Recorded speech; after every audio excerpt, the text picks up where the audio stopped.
22 दिसंबर सन 1704 को सिरसा नदी के किनारे चमकौर नामक जगह पर सिखों और मुगलों के बीच सदी का सबसे भयानक युद्ध लड़ा गया, जो इतिहास में चमकौर के युद्ध के नाम से ज्यादा प्रसिद्ध है। इस युद्ध में सिखों के 10वें गुरु गोविंद सिंह जी महाराज के नेतृत्व में 40 सिखों का सामना वजीर खान के नेतृत्व वाली 10 लाख की विशाल मुगल सेना से हुआ। वजीर खान किसी भी सूरत में गुरु साहब को जिंदा या मुर्दा पकड़ना चाहता था, क्योंकि औरंगजेब की लाखों कोशिशों के बावजूद गुरु महाराज मुगलों की अधीनता स्वीकार नहीं कर रहे थे। लेकिन गुरु महाराज के 2 बड़े बेटों सहित 40 सिखों ने गुरु महाराज के आशीर्वाद और अपनी वीरता से वजीर खान को अपने मंसूबों में कामयाब नहीं होने दिया, और 10 लाख की विशाल मुगल सेना भी गुरु गोविंद सिंह जी महाराज को नहीं पकड़ पाई। यह युद्ध इतिहास में सिखों की वीरता और उनके अपने धर्म के प्रति आस्था के लिए जाना जाता है। गुरु महाराज ने इस युद्ध के वक्त कुछ यूं कहा था कि चिड़ियों से मैं बाज लड़ाऊं, गिदड़ों को मैं शेर बनाऊं, 1.25 लाख से एक लड़ाऊं, तभी गोविंद सिंह नाम कहाऊं। आइए डिमांडिंग पंडित के साथ याद करते हैं अपने भारत के गौरवशाली इतिहास को और जानते हैं चमकौर युद्ध के पूरे घटनाक्रम को। चलिए शुरू करते हैं। मई सन 1704 में आनंदपुर की आखिरी लड़ाई में कई मुगल शासकों की संयुक्त फौजों ने आनंदपुर साहिब को 6 महीनों तक घेरे रखा। उनका सोचना था कि जब आनंदपुर साहिब में राशन पानी खत्म हो जाएगा तब गुरु महाराज मुगलों की अधीनता स्वीकार कर लेंगे, पर यह मुगलों की सबसे बड़ी नासमझी थी। जब आनंदपुर साहिब में राशन पानी खत्म हुआ तो एक रात गुरु गोविंद सिंह जी महाराज आनंदपुर साहिब में उपस्थित अपने सभी साथियों को लेकर वहां से रवाना हो गए। पर कुछ ही देर बाद मुगल सेना को भी पता चल गया कि गुरुजी यहां से प्रस्थान कर गए हैं, तो वो उनका पीछा करने लगे। उधर गुरु गोविंद सिंह जी अपने सभी साथियों के साथ सिरसा नदी की ओर बढ़ रहे थे। जिस समय सिखों का काफिला बरसाती नदी के किनारे पहुंचा तो इसमें भयंकर बाढ़ आई थी और पानी का बहाव जोरों पर था। इस समय सिख भारी कठिनाई में गिर गए। उनके पीछे शत्रु सेना मारो मार करती आ रही थी और सामने सरसा नदी फुंकारा मार रही थी। निर्णय तुरंत लेना था।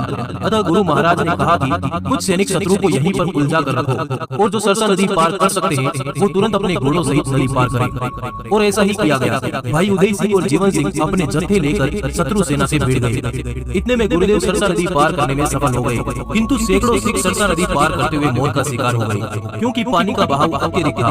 कई तो पानी के बहाव में बहते हुए कई कोस दूर बह गए। यह देख शत्रु सेना ने सरसा नदी पार करने का साहस नहीं किया।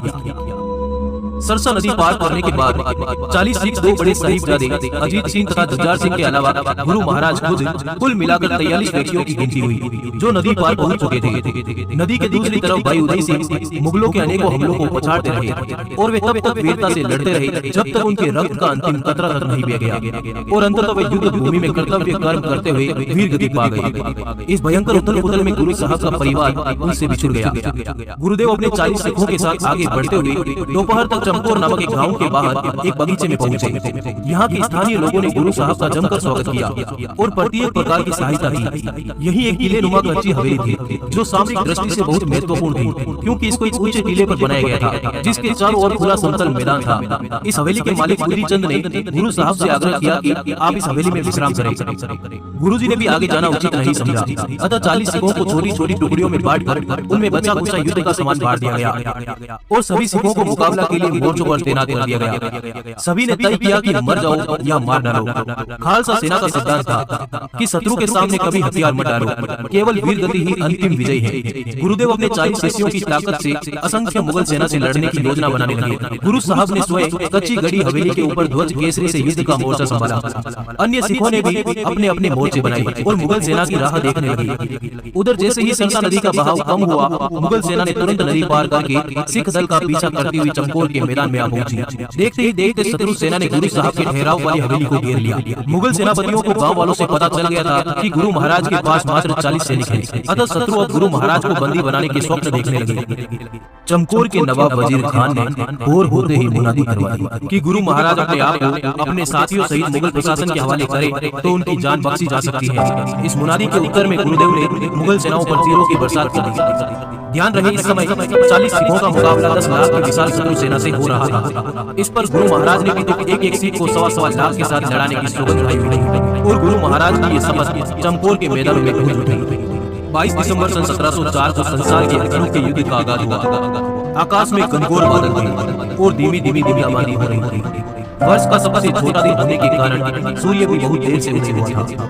कड़ाके की शीतलहर चल रही थी, किंतु गर्म जो सी थी तो कच्ची हवेली में आश्रय लिए बैठे गुरु महाराज की योद्धाओं के हृदय में कच्ची गढ़ी पर शत्रु ने घनघोर प्रहार रहा। इसके जवाब में भीतर से तीरों और गोलियों की बौछारें हुई। अनेक मुगल सिपाही परास्त हो गए। दोबारा सशक्त जावे का भी यही हाल हुआ। मुगल सेनापतियों को अविश्वास होने लगा था कि कोई मात्र 40 सैनिकों की सहायता से इतना ताकतवर कैसे बन सकता था। सिख सैनिक लाखों की सेना से घिरे निर्भय भाव से लड़ने मरने का निकल रहे थे। अब सिख सेना ने तलवार और भाले का युद्ध लड़ने के लिए मैदान में निकलना आवश्यक समझा।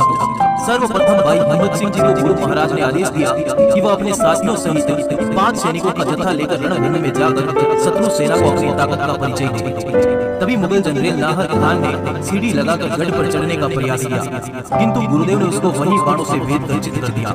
सरहिंद के नवाब ने सेनाओं को एक बार फिर इकट्ठा होकर कच्ची गढ़ी हवेली पर पूरी ताकत से आक्रमण करने का आदेश दिया, किंतु गुरु महाराज ऊंचे टीले वाली हवेली में होने के कारण सामरिक दृष्टि से अच्छी स्थिति में थे। अतः उन्होंने यह आक्रमण भी विफल कर दिया। सिखों के जत्थे ने गढ़ से बाहर आकर मुगल सेना पर करारे प्रहार किए। गढ़ के ऊपर लगे ध्वज केसरी से गुरु महाराज खुद अपने योद्धाओं की सहायता शत्रुओं पर बाण चलाकर कर रहे थे। घड़ी भर खूब लोहे पर लोहा बजा। सैकड़ों शत्रु सैनिक मैदान में ढेर हो गए। अंततः 500 सिख भी शहीद हो गए। एक बार फिर गुरु महाराज ने 5 सिखों का दूसरा जत्था गढ़ी से बाहर रणभूमि में भेजा। इस जत्थे ने भी आगे बढ़ते हुए शत्रुओं के चक्के छुड़ाए और उनको पीछे धकेल दिया और शत्रुओं का भारी नुकसान करते हुए वीर गति पा गए। इस प्रकार गुरुदेव ने रणनीति बनाई और 5-5 के जत्थे बारी बारी रणभूमि में भेजने लगे। जब 5वां जत्था शहीद हो गया तो दोपहर का समय हो चुका था। सूरज माथे पर चढ़ आया। सरहिंद के नवाब वजीर खान की हिदायतों का पालन करते हुए शत्रु सेना के 8 सेनापतियों ने अपनी सेनाओं के साथ गढ़ की ओर बढ़ना शुरू किया। अब सिख सैनिकों को लगने लगा कि एक साथ इतना बड़ा हमला रोक पाना मुश्किल होगा। इस कारण अंदर बाकी बचे सिखों ने गुरु महाराज से प्रार्थना की कि वह साहिबजादों के साथ युद्ध भूमि से बाहर निकल जाए। यह सुनकर गुरु महाराज ने सिखों से कहा, तुम कौन से साहिबजादों की बात करते हो? तुम सभी भी तो मेरे साहिबजादे हो। गुरुदेव जी का यह उत्तर सुनकर सभी सिख आश्चर्य में पड़ गए। गुरु महाराज के बड़े सुपुत्र अजीत सिंह पिताजी से युद्ध भूमि में जाने का आदेश मांगने लगे। गुरु महाराज ने तुरंत उन्हें आशीष दी और अपना कर्तव्य पूर्ण करने को प्रेरित किया। बड़े साहिबजादे अजीत सिंह के मन में कुछ कर गुजरने का जज्बा था। बस फिर क्या था, वह अपने 4 अन्य सिखों को लेकर गढ़ से बाहर चले गए और मुगलों की सेना पर ऐसे टूट पड़े जैसे एक मृग साउकों पर टूट पड़ता है। अजीत सिंह जिधर बढ़ जाते उधर सामने आने वाले सैनिक गिरते पड़ते और भाग जाते। 5 सिंहों के जत्थे ने सैकड़ों मुगलों को काल का ग्रास बना दिया। एक वीर योद्धा हजारों की सेना को एक साथ लेकर गिरता है, किंतु शत्रु सेना अत्यंत विशाल थी। बड़े साहिबजादे अजीत सिंह को छोटे भाई साहिबजादे जुझार सिंह ने जब युद्ध भूमि में शहीद होते देखा तो उन्होंने भी गुरु महाराज से रणभूमि में जाने की आज्ञा मांगी। गुरु महाराज ने बालक जुझार सिंह की पीठ थपथपाई और अपने किशोर पुत्र को रणभूमि में 4 अन्य सेवकों के साथ भेज दिया। गुरु महाराज अपने वीर जुझार सिंह को रणभूमि में शत्रुओं पर भारी पड़ते देखकर अत्यंत प्रसन्न होने लगे। जुझार सिंह शत्रु सेना के बीच गिर गए, किंतु उन्होंने वीरता के जौहर दिखलाते हुए वीर गति पाई। इन दोनों योद्धाओं की आयु मात्र 18 वर्ष तथा 14 वर्ष की थी। युद्ध के मैदान में वर्षा और बादलों के कारण अंधेरा छाने लगा। वर्ष का सबसे छोटा दिन था। कड़ाके की सर्दी पड़ रही थी। अंधेरा होते ही युद्ध रुक गया। गुरु महाराज ने दोनों साहिबजादों को शहीद होते देखकर ईश्वर के सामने धन्यवाद कहा और शुक्राने की प्रार्थना की और कहा कि तेरा तुझको सौंपते क्या लागे मेरा। इस समय गुरु महाराज के पास मात्र 7 सिख सैनिक बचे थे और वह स्वयं कुल मिलाकर 8 की गिनती पूरी होती थी। मुगल सेनाएं पीछे हटकर आराम करने लगी। उन्हें ऐसा लगता था कि गढ़ में बहुत बड़ी सिख सेना मौजूद है। इसके बाद गुरु महाराज ने सिखों को युद्ध भूमि में लाखों शत्रुओं को एक साथ परास्त करके शहीद होने के लिए प्रोत्साहित किया। सभी ने शीश झुकाकर आदेश का पालन करते हुए प्राणों की आहुति देने की शपथ ली, किंतु उन्होंने गुरु महाराज से प्रार्थना की कि आप गढ़ छोड़कर अन्यत्र चले जाएं, क्योंकि हम मर गए तो कुछ नहीं बिगड़ेगा, परंतु आपकी शहीदी के बाद पंथ का क्या होगा।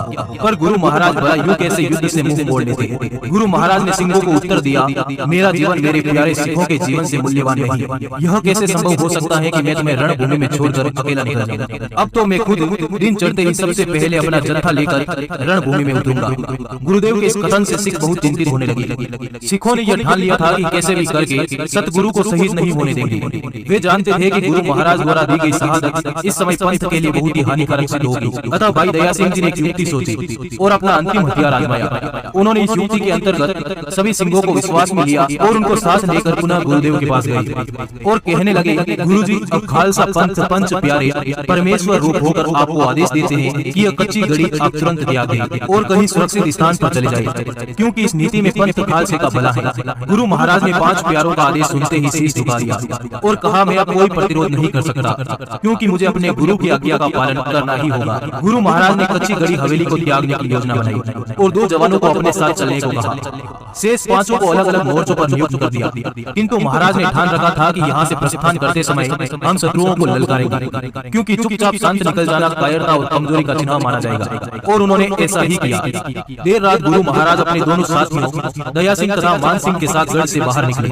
इस समय बूंदाबांदी थम चुकी थी और आकाश में कहीं कहीं बादल छाए हुए थे, किंतु बिजली बार बार चमक रही थी। कुछ दूरी पर अभी पहुंचे ही थे कि बहुत तेज बिजली चमकी। यहाँ से ऊंचे स्वर में आवाजें लगाई गई, पीर हिंद जा रहा है, किसी की हिम्मत है तो पकड़ ले। और साथ ही मसालों को तीर मारे गए, जिससे उनकी सारी मसाले नीचे कीचड़ में गिरकर बुझ गई और घोर अंधेरा छा गया।